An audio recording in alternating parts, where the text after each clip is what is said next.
राम राम मित्रांनो. अफवेनी काय होतं, अफवा किती प्रकारची घातक असते, काय होतं हे कालच्या रेल्वे अपघाताने आपण बघितलं असेल मित्रांनो. एक अफवा रेल्वेमध्ये पसरली की रेल्वेला आग लागली. लोकांनी जीवाच्या आकांताने उड्या टाकल्या आणि तिकडून येणार रेल्वेतून रेल्वे खाली 15-20 काय जास्तीत अजून पण फिक्स आकडा नाही, तो बळी गेला मित्रांनो. अशा अफवा अनेक समाजामध्ये पसरवल्या जातात आणि त्या अफवेने आपण आपलं जीवन उद्ध्वस्त करून घेतो, आपले आर्थिक नुकसान करून घेतो. ती मागं पण नाही का टोरेस कंपनीची अफवा आली की ती प्रचंड नफा देतात, दुप्पट पैसे करून देतात आणि ही अफवा पसरली, विश्वासी झाला आणि लोकांनी धडाधड पैसे गुंतवायला लागले आणि एक दिवस ते हजारो कोटी रुपयांचा लोकांना चुना लावून पसार झाले. राजकारणात पण तसंच आहे मित्रांनो. आता एक अफवा बघा आपण बघतो सातत्याने की उदय सामंत 20 आमदार घेऊन एकनाथ शिंदेना फसवणारे किंवा भाजप एकनाथ शिंदेना फसवणारे, ह्या ज्या काय अफवा सध्या चालू आहे ना, त्या अफवेचे बळी आपण नको पडायला. एक दुर्घटना आपण बघितली मित्रांनो. मी याच संदर्भात आपल्याशी चर्चा करू इच्छितो. मी कृष्णा आत्रे आणि आपण बघत आहात माझा संवाद. मित्रांनो, अफवा माणसाचं आयुष्य उद्ध्वस्त करत असते. त्यावर जर विश्वास ठेवला, डोळे बंद करून त्यावर अनुकरण केलं त्याच्याबरोबर, तर आपलं जीवन उद्ध्वस्त होतं, जीवन खत्म होऊ शकतं. अशा अनेक गोष्टी घडू शकतात. कालचा जो काही जळगाव जवळ अपघात झाला तो आपण सर्वांनी बघितला असेल, अनेक लोक हळहळले असेल. अत्यंत दुःखाची गोष्ट आहे मित्रांनो. आणि जे काही मृत्यू पावले ते सर्वसामान्य कुटुंबातले होते, गरीब होते, कामधंदा करण्यासाठी मुंबईला येत होते. अनेक गोष्टी त्याच्यामध्ये, त्याचा सगळा इत्थंभूत माहिती आपल्याला आहे मित्रांनो. कालच्या दुपार संध्याकाळपासून त्या बातम्या प्रसारित होतात आणि मन हेलावून जातं की अफवा माणसाला किती दुर्दैवीरित्या संपू शकते. सध्या अशाच अफवा म्हणजे फक्त ह्याच नाही, अपघाताच्याच अफवा नाही तर माणसाच्या जीवनामध्ये सुद्धा अनेक अफवा येतात.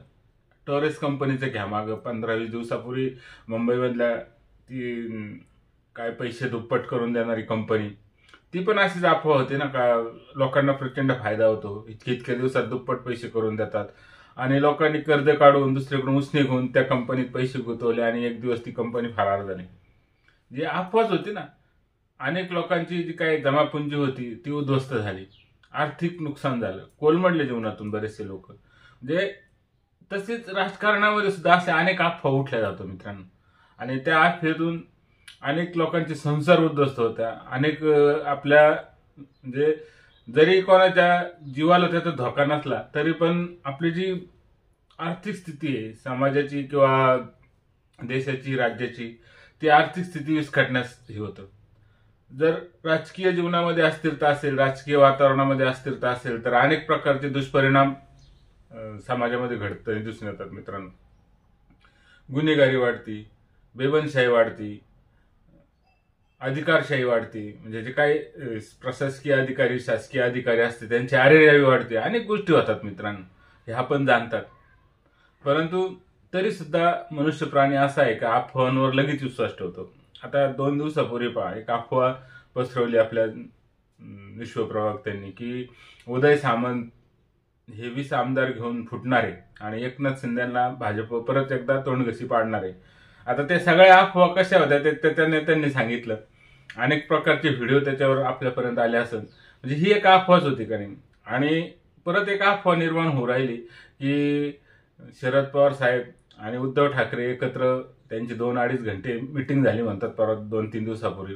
आणि त्याच्यातून परत एकदा नवीन महाविकास आघाडीचे ध्येय धोरणं काही होता का, परत सत्तेत येण्याचं तात्पर्य काही चान्स होतात का, असं चाचपणी मायामध्ये ते करायला लागले. त्यात विजय टेवडीटवार पण पवार साहेबांना भेटून गेले. तिघं एकत्र भेटले नाही परंतु वेगवेगळेच ते भेटले.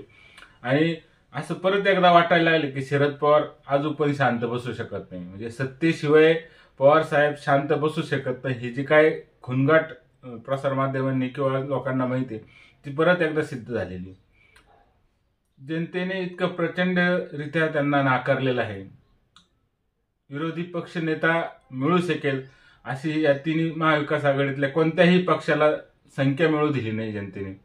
तरी सुद्धा शांत चित्ताने बसायचं, पुढच्या रणनीती आखायच्या, किंवा आपल्याला जनतेने का नाकारलेलं आहे यावर विचार मंथन न करता का हा महायुतीचा विजय हा मतदान यंत्राने झालेला आहे किंवा घोटाळा करून झालेला आहे का 1 कोटी मतदारसंख्या कस काय वाढली, 6च्या नंतर एवढे मतदान कस काय आले, हे जे काही वेगवेगळे नेरेटिव्ह पसरवण्याचा प्रयत्न केला झाला त्याच्यातून तरी सुद्धा महाविकास आघाडीची सत्य काही लपून ठेवता येणार नाही किंवा त्यांना सत्य स्वीकारावंच लागेल का आपला पराभव झालेला आहे.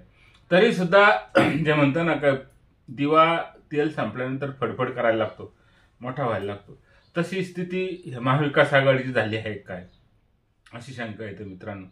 त्यांनी आता स्वीकारून जनतेने आपल्याला नाकारलेलं आहे, आपला पराभव झालेला आहे, आपल्या तिन्ही पक्ष मिळून विरोधी पक्ष नेता सुद्धा मिळू शकत नाही इतकी जनतेने आपल्याला चपराक दिलेली आहे, तरी सुद्धा ते म्हणते ना गिर तो टांग उपर अशी स्थिती सध्या महाविकास आघाडीची झालेली. जे काही महायुती सत्तेत असताना चुका घडतील किंवा त्यांच्या नेत्याकडून चुकीचे वक्तव्य होतील, काही आर्थिक घोटाळे होतील, त्यावर तुम्ही रान उठू शकता, परंतु तसं तर काही होणार नाहीये.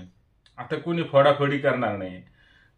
कोणताही पक्ष म्हणजे किंवा एकनाथ शिंदे म्हणा किंवा अजितदादा म्हणून ते जरी बाहेर पडले तरी सरकारला भीती नाही. असं असताना सुद्धा हे लोक अफवेवर जिवंत राहतात. काहीतरी होईल, एकनाथ शिंदेचं गट फुटन, अजितदादांचं गट फुटन किंवा अजितदादा आणि शरद पवार साहेब एकत्र येऊन काहीतरी करतील, अशी जी काय आशा, अफवेची आशा ह्या लोकांना राहिलेल्या नाही, याच्यावर हे लोक जिवंत आहे मित्रांनो. परंतु सर्वसामान्य जनतेने त्यांना एवढं हे केलं तरी सुद्धा राजकीय लोक आपलं अस्तित्व टिकवण्यासाठी धडपड करीत असतात आणि त्याला अफवा मदत करत असते. अफवाचं सहाय्य हे लोक घेतात आणि एक एक अफवा पसरवतात. त्यात आपले विश्वप्रवक्ते संजय राऊत साहेब यांचा प्रचंड मोठा आहे. सकाळी सकाळी येऊन जे काही आपलं ज्ञान लोकांना वाटतात ना त्याच्यातून अनेक अफवा पसरवले जातात आणि मराठी मीडिया किंवा प्रसार माध्यमे आपण जर बघितलं तर दिवसभर त्याचा डंका वाजत राहतं आणि एक नॅरेटिव्ह सेट करण्याचा प्रयत्न केला जातात. आता मुख्यमंत्री साहेब दाहोसला आर्थिक मदत म्हणजे जे काही आर्थिक विकासाची गणित असतात तिथं जे काही वेगवेगळे मोठे मोठे उद्योजक आलेले असतात त्यांचं संमेलन आणि ते गुंतवणूक महाराष्ट्रामध्ये यावं म्हणून त्यासाठी गेलेले. आता मागच्या वेळेस आदित्य ठाकरे साहेब गेले होते दावोसला आणि तिथं काय काय त्यांनी पराक्रम केला आपल्याला सगळ्यांना माहिती आहे की नाही. म्हणजे त्यांनी जो दावा केला समजा काय 1000-5000 कोटी रुपयाची गुंतवणूक ते आणणार आहे, परंतु ती कशी प्रकारे येणार आहे किंवा आली नाही तर तुम्ही त्याच्यावर टीका करू शकतात, परंतु राज्याचा एक मुख्य मंत्री किंवा मुख्य व्यक्ती बाहेर गेला त्याच्यानंतर काड्या करून वेगवेगळ्या गोष्टी करणं हे अफवाचे मित्रांनो. म्हणून ह्या अफवेपासून सावध राहा. जी काही रेल्वेची दुर्घटना झाली त्या अफवेमुळे 20-25 लोकांचा जीव गेला, अनेक लोक जायबंदी झाले, हे असं ही अफवा एखाद्याच्या जीवावर बितू शकते.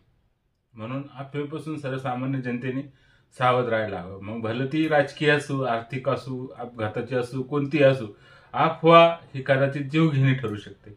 म्हणून या अफवेचं एक काय गोष्ट असते, अफवा म्हणजे काय असते याचं थोडंसं विवेचन करण्याचा प्रयत्न केला मित्रांनो. आपल्याला जर आवडला तर चॅनल सबस्क्राईब करा, लाईक करा आणि व्हिडिओ पाहिल्याबद्दल धन्यवाद.